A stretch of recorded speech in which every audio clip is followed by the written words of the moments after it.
the life of homeless people. Not so much homeless people. Just, are you homeless? Yeah. Okay, so it's not so much about homeless, just about street life, and how you were raised and what kind of led you to this type of lifestyle. Drugs and alcohol. Well, Would you mind taking the towel off so people can see you? yeah, I don't mind. All right. What's your name? My real name is Alan Johnson. Call me What, Baby Kid. baby kid? Where you from? I'm from right here, South Dallas. Okay. Um. So you said that you were homeless. Yes, ma'am. What led you to being homeless? Where do you think it started? From what I've, from what I've, everything that I've been taught to this very moment, like you asked me the question, and I thank God you asked me that question. It took me a while to figure out. Everybody ain't saying the same thing only like that. They keep asking me that. What led you to the streets? From your family. At the end of the day, bad choices. Bad choices. Like one choice One led to an outcome.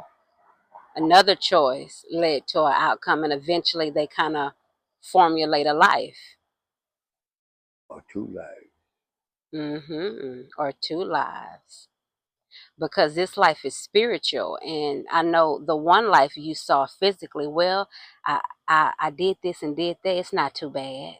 I did this, I did that, it's not too bad. But spiritually, you don't really see what's really formulating, what's going on. You know why people have that problem? Why? To my knowledge, I'm trying to choose my words carefully, okay? To my knowledge, like I say, I grew up to know God, okay? Mm-hmm. And everything, every single reason and what we're supposed to do. And he created man and woman Mm-hmm. to, it was my turn to be created. Really? Mm-hmm. Where we, this very spot where we sitting right now, used to be 5 or 6 like pool halls and bars and stuff like that. Mm-hmm. Right along with her face this way. The street that's the start of Southland. Malcolm X used to be called Oakland. Right on the other side of where that fence, that square fence is, Mm-hmm. those Mexicans got like it appeared to be like a flower nursery. They have some flowers there.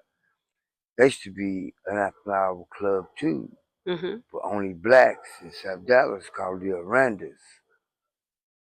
And as we speaking right now, right here, if we was back then, and one of the to my times that I'm telling you Mm-hmm. about how I grew up, this just like 70s in the early 70s, Okay. Way before my time. Okay. 7 days a week. I'm just literally see how empty it is. Uh-huh. It was more. It was always, 7 days a week. It was always more people. So you're saying it was more people being active. No, I'm talking about here, the behavior. I'm talking about Oh, the what was here. behavior, like activities. Yeah. What were they doing in the 70s? It's still doing it like the same thing it's doing in Deep Ellum. You know what Deep Ellum is? Uh-huh. I do too. Mm-mm. So you mean like street life, drug life? Yeah. Okay. So do you think, so you did say drug and alcohol. When do you think that started? What age? Does your parents know you were experiencing drugs? Not at first. Then I got caught. How old were you, if you can remember? I could tell you the first drug that I was addicted to was alcohol. Okay. Because it seems so harmless. I mean, I wasn't old enough to know nothing. To be knowledgeable of that very statement. Mm-hmm. But after that became cigarettes. Mm-hmm. marijuana. A little weed, just a little weed. No, and when I get to the point, I'm gonna be done told you how young I was when How all these things. how young were you? Well, I was barely one when I started drinking alcohol. What? Yeah, I was 4 years old. I could just sneak it the fact between a big, you know what a bugle is? But some of my It's, viewers it, may it know. you know what a Newport is, right? Uh-huh. Okay, a Newport, any form, any cigarette that you ever laid eyes on, come from tobacco, right? Correct. You, most, a lot of people, I mean, it's obvious. They prefer not to have to roll their cigarette. Okay.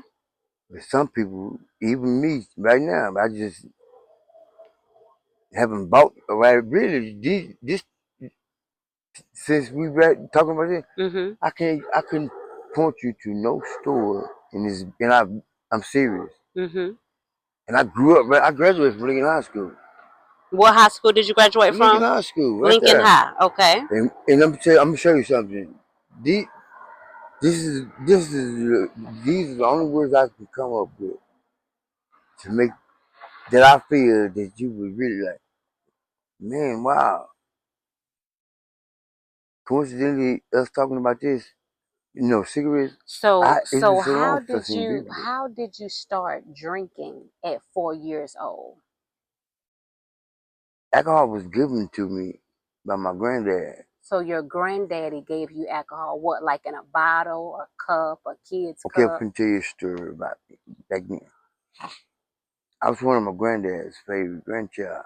Okay, you were his favorite. And every time he went at work, he'd be at the house and doing his errands. And he drove an 18-wheeler, and I got infatuated. How he was shifting those gears. I couldn't even. I'm sitting. He got me strapped in the seat, Okay. and my mother would send two juice bottles with me. Two bottles of juice. You take your grandson with you. Yeah. She sent two bottles of some kind of fruit juice. Now I don't literally remember this, but over the years growing up, my family told my uncles and brothers and them told me what I'm telling you, Yeah. the same thing. Yeah. Okay, so I mean, before I realized it, I knew what I had to do, even though as big, as small as I was. Mm-hmm. But I was really getting in his way because at first, and then uh, he had to eventually stop this truck. You know what I'm saying? And put me back in the seat. Mm-hmm. I kept getting up out of the seatbelt. So you were getting out of the seatbelt doing what? Every time he get ready, like if you hit the stop sign right there, Will you sit in look, his lap and help him drive? now he's driving a commercial vehicle, an Okay. 18 wheeler So, in but Marshall, who Texas. told you that you were drinking beer at that I'm age? gonna tell you how all this came about. My granddad is drunk. This is my mother's father. Okay, so Okay. he drunk. When he got tired of having to stop his vehicle to put me back the way I was when we started, at first he got frustrated. Okay, Because you would keep getting up out of the seat. every time he come to a stop sign, when he take off, I'm paying attention. And Uh-huh. I jump down the seat Uh-huh. and I'm pulling. You know what I'm saying? Mm-hmm. And when I get in his way, he Mm-hmm. had to stop. So this one particular day, when he put me back in the seat, Mm-hmm. my uncle told me he took my full bottle, pulled half the juice up out of it, Mm-hmm. and mixed white lightning with it. White lightning. Yeah, Wow. How did your uncle know that though? I don't know. He the And one told me about this story. but why nobody said anything or stopped it? Listen, again, I couldn't even speak words, so I don't know. Did your mom know about this? Yeah, she told me too a couple times. So, did she not have the desire to stop it? I never asked about it. Wow. So, do you know those were like seeds planted in you from a child to start drinking? I do now. You see how evil Satan is? Yeah, Before you were even 7 and 8, you knew yeah, what you're right. alcohol tastes like. Laying your foundation slowly. Um, do you have any kids? 2 little girls. How old are they? I think Paris should be 12 right now. Oh, you have And younger. Promise, she should be like 9. Do they know you? Or are you kind of in their life or no? I'm not in their life, but the girl, my baby mama's family, I Mhm. grew up with her brother and one of her cousins that was an only child. Mhm. So the way I know them Mhm. and who got my 2 daughters right now, and right here in South Dallas, Mhm. I'm pretty sure they done seen me. Yeah. You know, Well, if you had a wish that could come true, what would you wish for? What would you wish?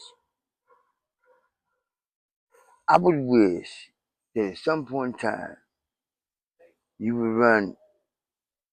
I, I would. What I'm finna say. I hope I be that one. More than part of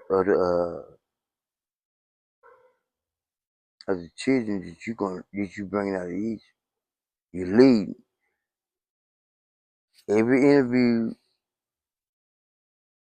that you have to. You get permission to do. Like you interviewing me. Mhm. I My wish would be that you would do everything you would do or be doing to change somebody's life. Wow. Thank you. I really appreciate that. That's why I do what I do. If somebody your age was watching this, gender's not involved, woman or man, how would you encourage that woman or man? What would you say? You'd be surprised. See, I'm telling, because I know about the Holy Spirit too. Mhm. And as we speak, I have a friend. I'm Every day I go by and her house and check, make sure her and her children are all right. Mhm. See if I can break her leaves or wash her car.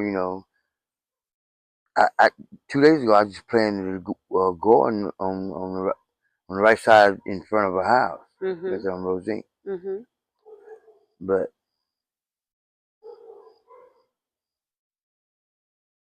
the only thing I can tell